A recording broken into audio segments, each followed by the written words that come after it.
ನಿನ್ನೆ ಒಂದಿನ ಚೀಟ್ ಆಗ್ಬಿಡ್ತು ಗುರು. 13 ಆಫ್ ಬಲ್ಕಿಂಗ್ ಸೀರೀಸ್. ಮಾರ್ನಿಂಗ್ ಜಿಮ್ಗೆ ಏನೋ ಬಂದೆ, ಅದ್ರ ಮನ್ಸದೊಂದ್ ಫೀಲಿಂಗ್ ಏನಂದ್ರೆ ಅಯ್ಯೋ ನೆನೆ ಚೀಟ್ ಮಾಡಬಾರ್ದಾಯ್ತು ಅಂತ ಫೀಲಿಂಗ್. ಏನ್ ಮಾಡೋದು ಗುರು, ಡಯಟ್ ಅಲ್ಲಿ ಇದ್ದಾಗ ಉಪ್ಪಿಟ್ಟು ಬಿರಿಯಾನಿ ತರ ಕಾಣಿಸ್ತಾ ಇರುತ್ತೆ. ತಿನ್ಬೇಕಾದ್ರೆ ಏನನ್ಸಿಲ್ಲ.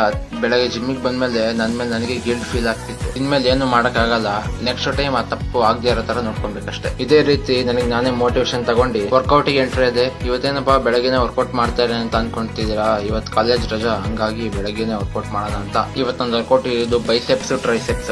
ಮೊದಲನೇ ವರ್ಕೌಟ್ ಬಂದು ಬೈಸೆಪ್ಸ್ ಮಾಡ್ತಾ ಇದೀನಿ. ಬೈಸೆಪ್ಸ್ ಗೆ ಮೊದಲನೇ ವರ್ಕೌಟ್ ಬಂದು ಸ್ಪೈಡರ್ ಕರ್ಲ್ ಅಂತ. ಬೈಸೆಪ್ಸ್ ಗೆ ಸೆಕೆಂಡ್ ವೇರಿಯೇಷನ್ ಬಂದ್ಬಿಟ್ಟು ಡಂಬಲ್ಸ್ ಸೀಟೆಡ್ ಪೀಚರ್ ಕರ್ಲ್ ಅಂತ. ಬೈಸೆಪ್ಸ್ ವರ್ಕೌಟ್ ಆದ್ಮೇಲೆ ಟ್ರೈಸೆಪ್ಸ್ ವರ್ಕೌಟ್ ಗೆ ಬಂದೆ. ಟ್ರೈಸೆಪ್ಸ್ ನಲ್ಲಿ ಮೊದಲನೇ ವರ್ಕೌಟ್ ಕೇಬಲ್ ಪುಶ್ ಡೌನ್ ಮಾಡ್ತಾ ಇದೀನಿ. ಟ್ರೈಸೆಪ್ಸ್ ಗೆ ಸೆಕೆಂಡ್ ವೇರಿಯೇಷನ್ ಬಂದ್ಬಿಟ್ಟು bend over rope triceps extension workout ಮಾಡ್ತಾ ಇದೀನಿ. ಅಂತೂ ಟ್ರೈಸೆಪ್ಸ್ ಬೈಸೆಪ್ಸ್ ಎಲ್ಲ ವರ್ಕೌಟ್ ಮುಗಿಸ್ಕೊಂಡು ಫೋರಮ್ಸ್ ವರ್ಕೌಟ್ ಗೆ ಎಂಟರ್ ಆದೆ. ಈ ವರ್ಕೌಟ್ ಅಂತೂ ಫೋರಮ್ಸ್ ಗೆ ಒಳ್ಳೆ ವರ್ಕೌಟ್ ಆಗ್ತಿದೆ. ನೀವಂತೂ ಒಂದ್ಸಲಿ ಟ್ರೈ ಮಾಡಿ ನೋಡಿ. ಅಂತೂ ನಾನು ವರ್ಕೌಟ್ ಎಲ್ಲ ಮುಗಿಸ್ಕೊಂಡು ಮನೆಗೆ ಹೋಗಿ ಚಿಕನ್ ರೈಸ್ ತಿಂದು ನನ್ನ ಡೇನ ಎಂಡ್ ಮಾಡಿದೆ. ಸಿಗುವ ನೆಕ್ಸ್ಟ್ ವಿಡಿಯೋದಲ್ಲಿ. ಬಾಯ್.